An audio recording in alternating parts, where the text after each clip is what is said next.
While God created the world, the morning stars sang together. After God delivered Israel through the Red Sea, Moses and Miriam led the people in singing. God destroyed Israel's enemies under King Jehoshaphat, while the choir sang. When Jesus was born, the angels sang, and before going to the cross, he sang. God rejoices over us with singing, and one of the only things we know for certain that everyone will be doing in heaven is singing. At New St. Andrews College, we understand that music is not an elective. It is central to our being and identity. We endeavor to train all our students in a joyful and robust musical literacy that will help them shape culture in a Christ-like direction wherever they go. Additionally, we offer the Certificate of Music in conjunction with our bachelor's degree in liberal arts and culture for students who desire extra music training beyond the regular music courses they will take as a part of the core curriculum. In the certificate program, you won't simply appreciate music or listen to it or talk about it. You will do music. You will study it, analyze it, read it, write it, sing it, and play it. You will receive private instruction in your primary instrument, as well as secondary lessons in voice, piano, conducting, and other instruments. You will receive a solid foundation in music theory and analysis. You will study music history, church music, and music pedagogy. And when you graduate, you will leave with the ability to sing, play, understand, and steward music in whatever church or community you plant yourself. I'm Dr. David Erb, and this is the Certificate of Music at New St. Andrews College.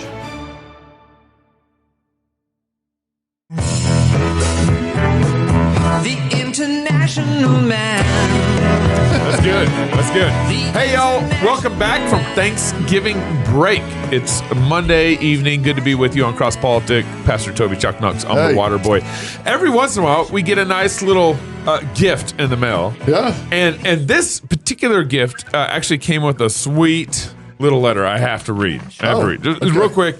This is from a youngin'. We love it. Thank you for doing what you do. I enjoy spending time with my dad, listening and watching CrossPolitic.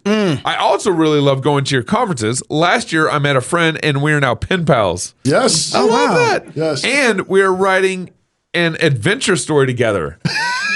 Awesome. Maybe if they finish that adventure story, we have them both come on the show. Yeah, and Canon Press is going to publish it. Happy Thanksgiving, Merry Christmas, and then they also sent us this some pictures, fantastic, some art. Look at the American flag. Yep. It's smaller than the cross. Right. That's right. You got the spirit of it.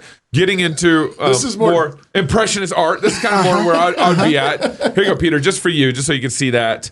And then we got some more Impressionist, art and everything, and so just was sweet. But what they did was they supplied us with some beer for our next beer and songs. Praise God! Look at these. There we go. These kids can buy beer at this age, huh? What state are they from? Wow!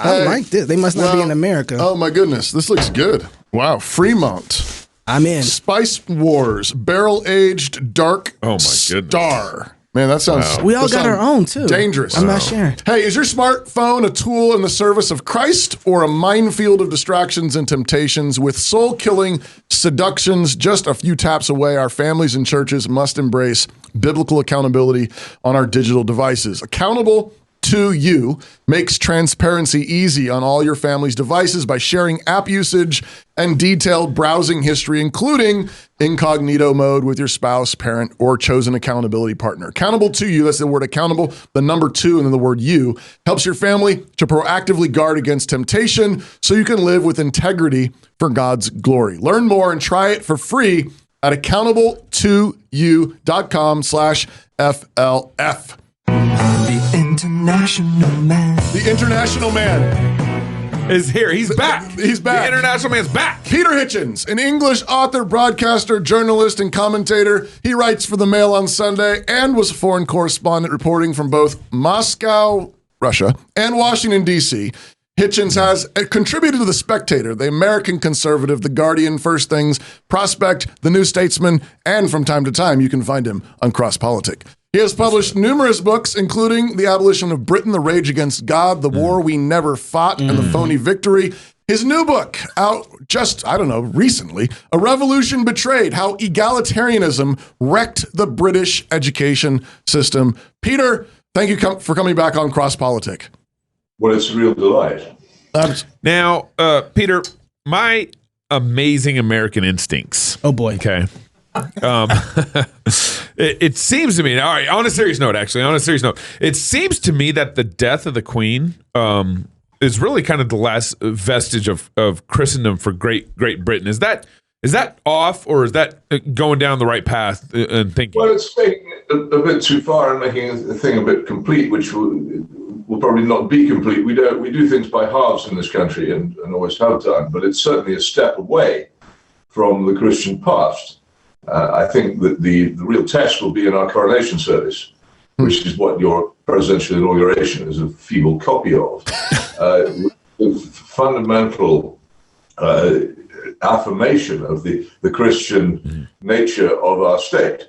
And it's an extraordinary service. You can read it, you can I think, watch it quite easily now. It was recorded beautifully in colour in 1953, but you can read the service on the internet. And it's fascinating how very Christian it is in its character. It is the last coronation service in the world. The others, where there are monarchies elsewhere, they do not have them. And it was an extraordinary event in 1953 in which, as I say, the Christian nature of the realm was absolutely affirmed without any hesitation at all. And we will have another coronation next year in which I don't think the Christian nature of the realm will be anything like so strongly stressed. So it's a definite step away. Quite a lot of us, I don't know how many of you watched or how much you managed to watch of the funeral of the Queen, but there was a moment in the second part of the funeral at Windsor where the symbols of kingship, the orb and the scepter, were removed from the Queen's coffin. And for me, that gave me quite an unexpected chill down the spine, because those were the symbols, particularly the orb, the symbols of her Christian rule. And as long as she was there, and as long as they were connected to her, then that still seemed to be going on. But at the moment when they were removed from the coffin, it seemed to me that was the actual legal end of the period during which I've lived most of my life. Actually, I can now say I've lived under three monarchs. I was born in the reign of King George VI, so this is my second king. But most of my life has been lived under Queen Elizabeth, and that the beginning of that reign was, as I say, an extraordinary, very powerfully, definitely Christian moment, which I don't think the country would even want to repeat as it is now. So it's not all lost.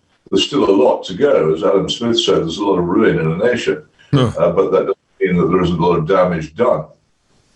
So, what would you want the world to know about the Queen? Why was the Queen such an amazing Queen? What especially you're talking Americans here. What would you want us to know? While she lived, I was often a critic of her. It seemed to me that she obviously, having no real constitutional power. I've often compared the current British monarchy to the king on a chessboard.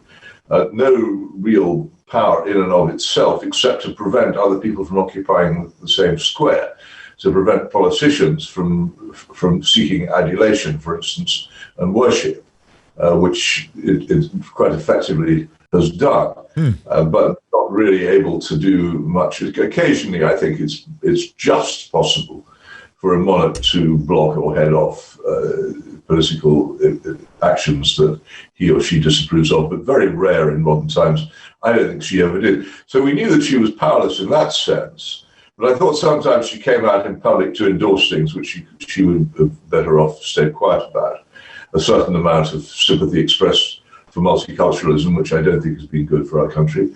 A certain amount of sympathy expressed both in words and in behaviour for what I regard as the surrender this country made to the terrorists of the Irish Republican Army.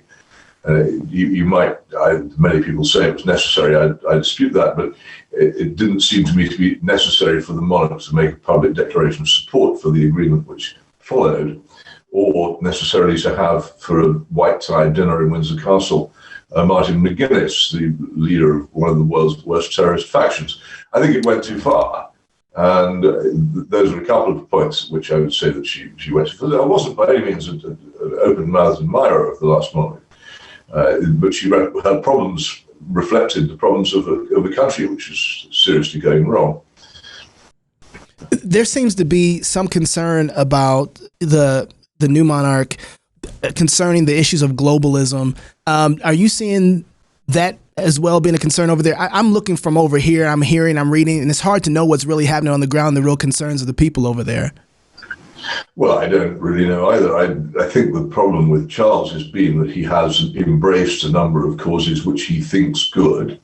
The one which he's become very wedded to is the one of man-made global warming. And I would myself say that was a disputed position which it was perfectly reasonable for people to contest, and that his embrace of it and his continued embrace of it since he came to the throne has rather unbalanced politics in the country. A lot of other institutions have done the same, and the British Broadcasting Corporation has pretty much ruled that there's no further argument to be had over it. And therefore, they don't really permit arguments to take place over it. It's to me also the green issue is in many ways a secular religion, and one which operates in competition with Christianity in our society, and one which it might be wise to be a bit more careful with. That's certainly one thing that quite a lot of conservatives would say in criticism of Charles. He's a likable person. He's not. It's not that. Nor is he particularly unpopular. He could, I don't think, ever attain the popularity which his mother achieved largely as a result of living for such a long time. But I'm loath to criticize him because he is my king. But on that issue, and I think on probably a number of others as well, if I dredge through his public statements, he's veered away from the old doctrine of monarchical impartiality, where the monarch simply doesn't make pronouncements on contentious issues.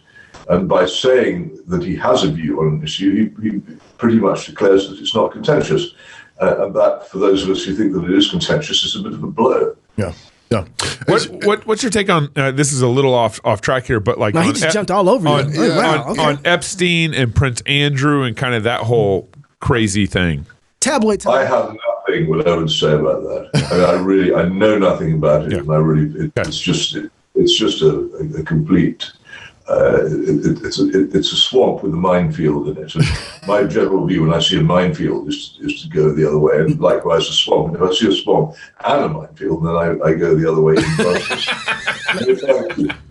That's good. Not Gabe. Gabe swims in those things, man. Peter, as you're talking about the Queen's coronation and then the potential of what we might be seeing here in a few months with the King. And how Christian that coronation service was for the Queen. It reminds me of one of the minefields actually here going on in the States right now is accusations and controversy surrounding the phrase Christian nationalism. And I don't know how much you follow or have heard this, but leftists, smear anyone right of Elon Musk, as a Christian nationalist. And then you've got some real crazies on the far right who are taking up the term in various, racist ways and so forth. But are you a Christian nationalist? Should we be Christian nationalists? What do you have to say? I've always accepted George Orwell's separation between nationalism and patriotism. The nationalist is an aggressive promoter of his country. A patriot is someone who loves his country. So I'm a patriot, but not a nationalist, and I wouldn't ever want to be a nationalist. Christian nationalism sounds to me, it has a strong whiff of certain people in France in the 1930s who don't appeal to me very much, who ended up, some of them, forming a constellation around Marshal Pétain. So, absolutely, it wouldn't ever appeal to me as an idea. I tend to think that the love of country is one thing, but an aggressive promotion and expansionist view of one's country is another thing altogether. So you've had 3 prime ministers, is that right, in the last 6 months? What? I've lost count. I think you'll probably have to tell me their names. What's going on? What is going on is apart from anything else, it's the dissolution of the Conservative Party, which has for many years had no true reason for existing except pursuit of office, which had pulled itself apart in many, many ways since the very unwise referendum we held over the European Union, which created 2 rival democratic mandates in the country. The elected parliament, the traditional supreme body of our state, and then the referendum majority for leaving the European Union, which I have to say most members of Parliament didn't accept. We could go into this if you want to, but bound to produce a constitutional crisis, and duly did.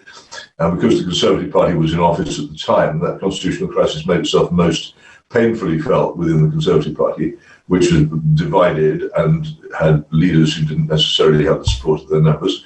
And so we went through, David Cameron, who resigned after the referendum, went against his advice, a foolish thing to do. Theresa May, who was just simply ineffectual. And then Alexander, the so-called Boris Johnson, who by a sort of circus act of constantly keeping all the balls spinning in the air at once and riding his tricycle along the tightrope while waving his arms about, managed to distract the country from the problems it faced.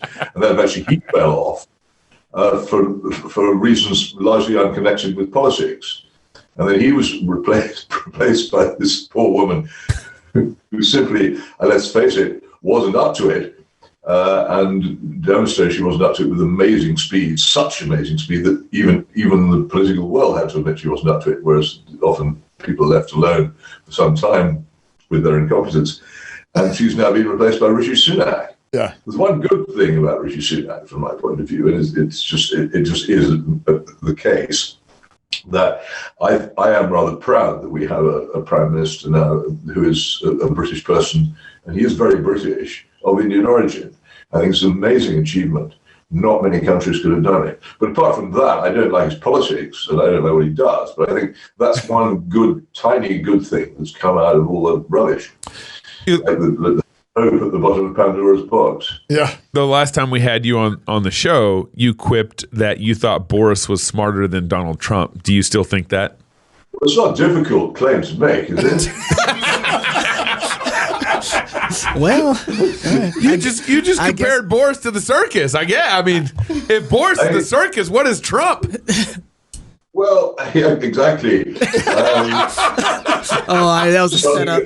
Something at the state fair, I think, but I don't. One of those booths you go into to look at the man with three heads, or the.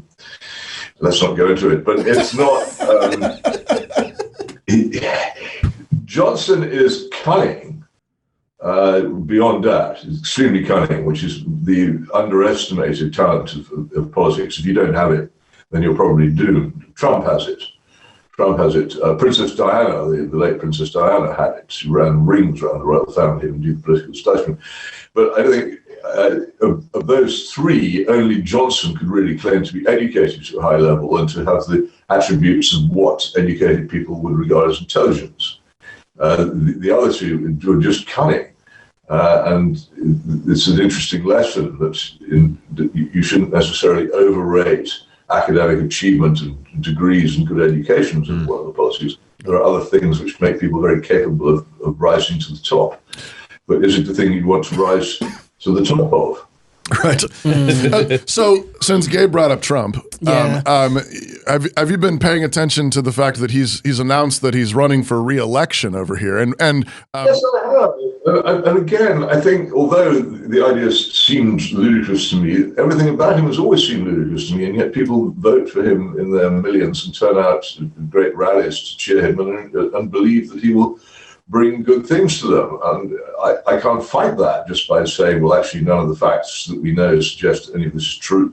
And it's a wholly irrational set of beliefs. But there is a way in which some people connect with a large part of the population, which we can't really fathom.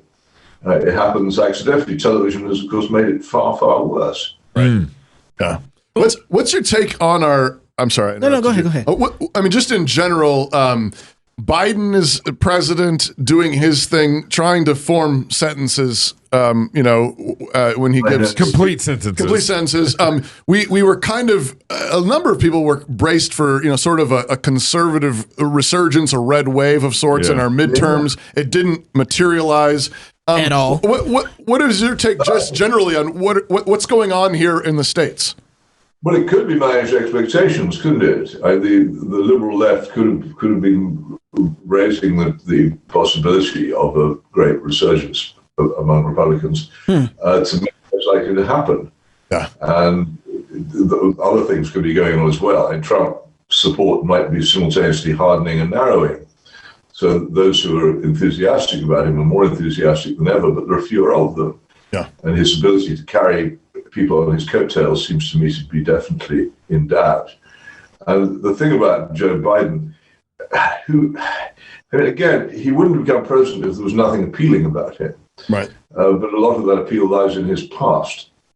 And it seems to me that he's retained the White House so far by really not being anything at all much. Yeah. And I think maybe that could continue. I once came up with a theory for the British monarchy that probably the best thing to do to avoid all these terrible problems we have with the individuals who become kings and queens and princes and princesses was not to have any of them at all, but to say that we had a monarchy, but just for the moment the post was vacant, and all the medals and everything else would be dished out by some retired civil servant, and it simply didn't exist. And in some ways, that it might be a good idea if the American presidency took a break. Well, we'll take advice from you guys pretty soon. If the choice was between that and another Huey Long, what would you do?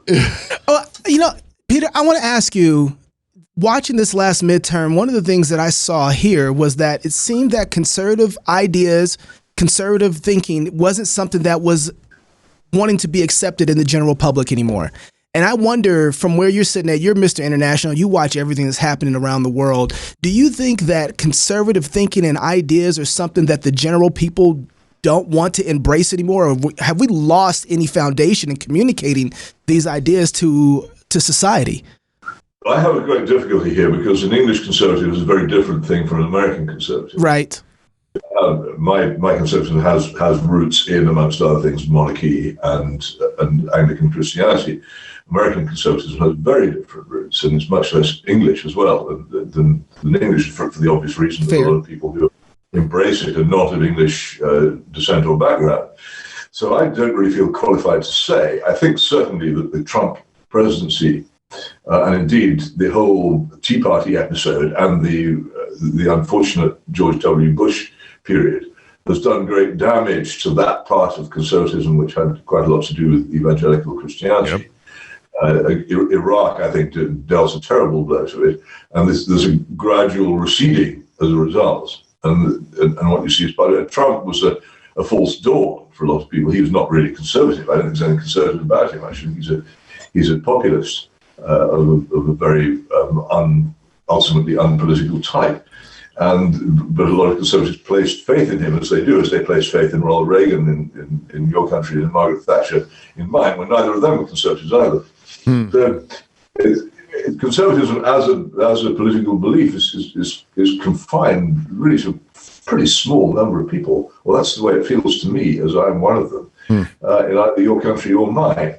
It sometimes meshes for a short while with other wider movements, but they tend to be mostly about things like high taxation and federal interference and the power of the state, or what people perceive as betrayals by the state, such as the destruction of home industry by easy imports and the abandonment of the protection of American industry, and also the abandonment of what I believe is called the Treaty of Detroit, the old deal under which the American industrialized working classes got a reasonable standard of living, provided they didn't go on strike too much, which pretty much folded up during the Reagan years and has never been replaced by any other social contract.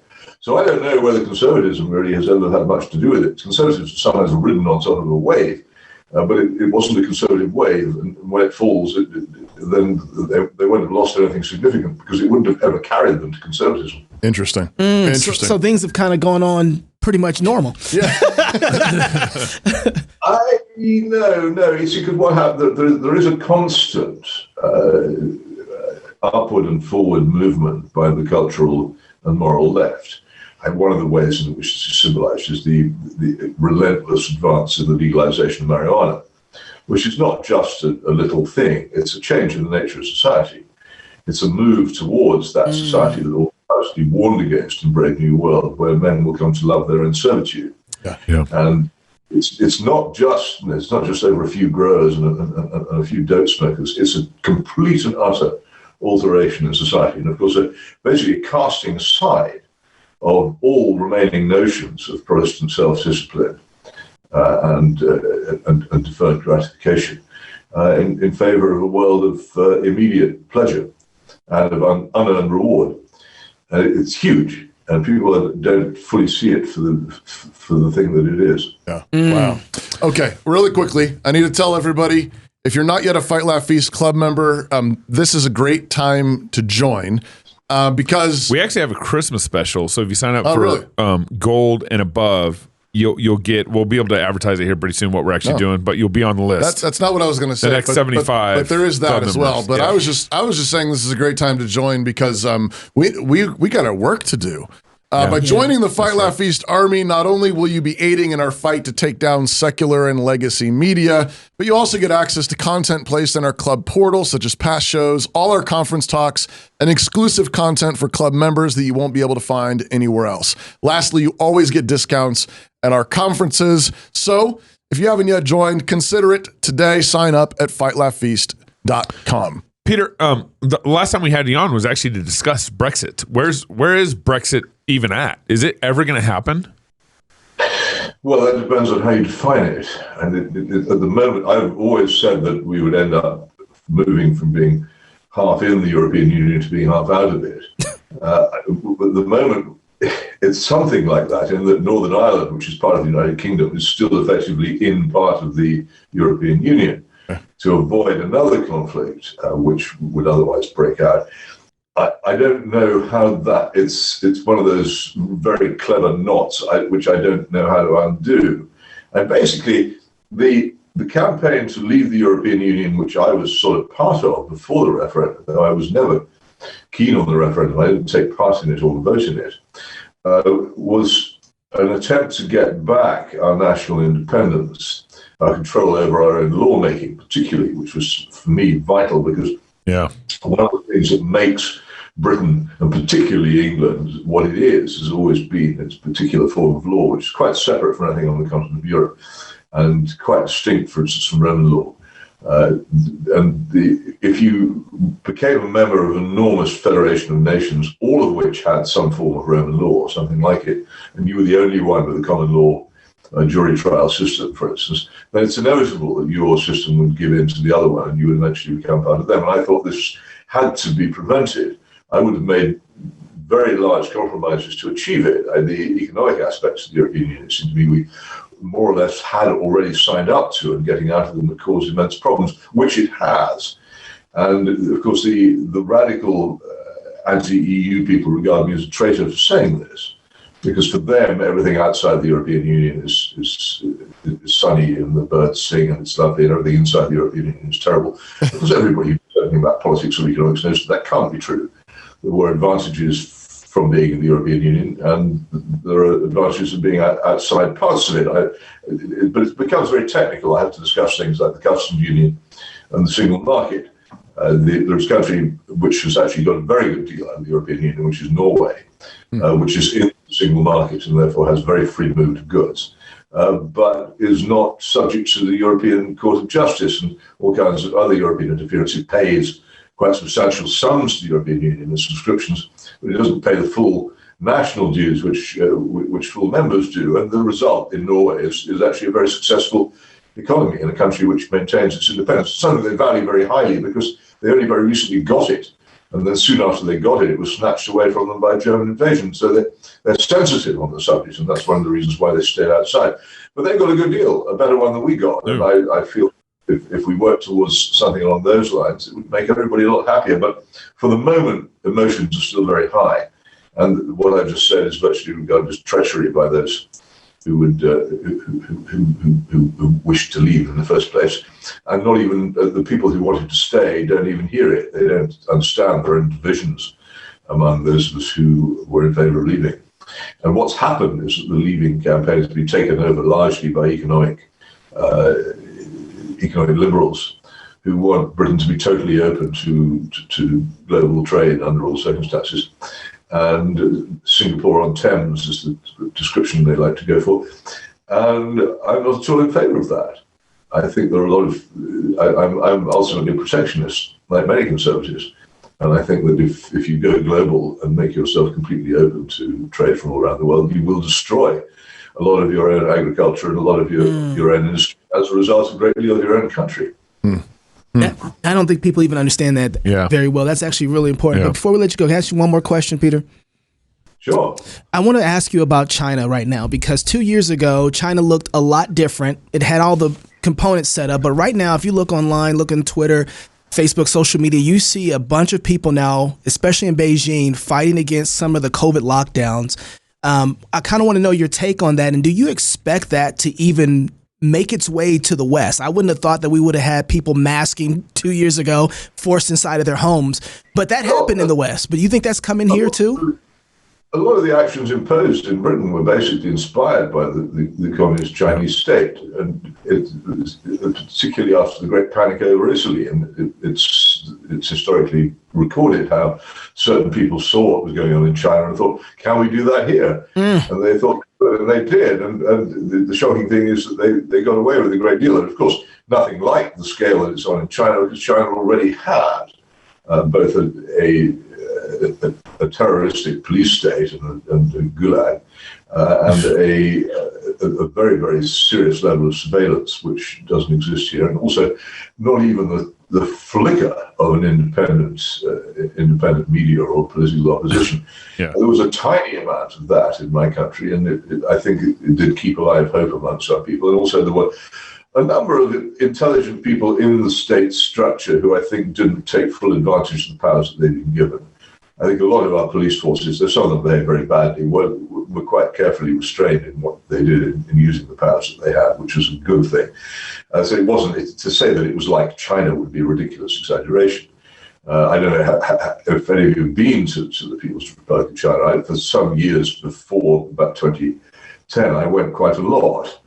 And I had some very interesting visits. I found it completely terrifying. Two reasons. One, if it carried on succeeding, it was terrifying because the world would then be threatened by a superpower which had no interest in human liberty whatsoever. And if it failed, it would be terrifying because the economic and political disaster which would result from a Chinese failure would be awful not merely for the immediate region around, but for the world as a whole and for its economy. So there's nothing good about it, and the vastness and huge power of it was almost diabolical in its strength. And I just would stop walking down the streets of the new Shanghai and gasp at the scale of what I was seeing. But also the state, it is a terrifying police state. And those people who are bravely out on the streets now holding up their blank sheets of paper, the Chinese state is like a cat. It watches. And as soon as they're out of the cameras shot, those people are very likely to be arrested and carted off, and in some cases never to be seen again. Wow. And there is a huge night and fog in the Chinese system into which people can completely disappear. You can be arrested and nobody knows what's become of you. And I don't know what the response of Xi Jinping's state is going to be to this, but I would fear it. They're not going to sit and allow themselves to be overthrown. And you remember in the days of Deng Xiaoping, the response to attempts to obtain political freedom in Tiananmen Square was totally violent. I always think it's a fascinating contrast that the West's attitude to China, which, when faced with dissent, murdered the dissenters with tanks and guns in the streets of its capital. And China became as a welcome partner in the growth of the post-1989 world, despite this bloodstained record.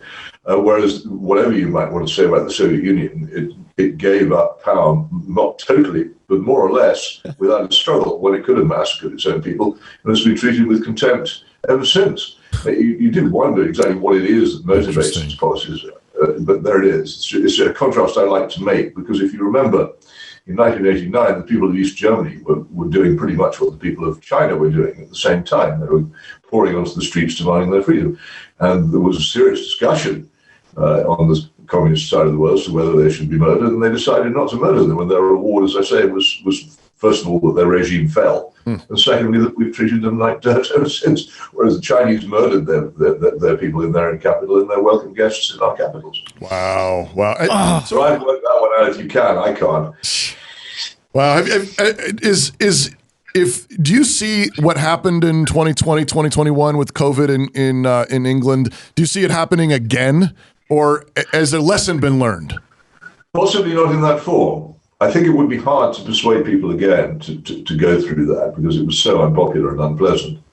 Also because quite a lot of our politicians would demonstrate, this is part of the reasons for Johnson's fall, were demonstrated not to observe the rules they were trying to impose on others. And I think that's always a way to infuriate a population.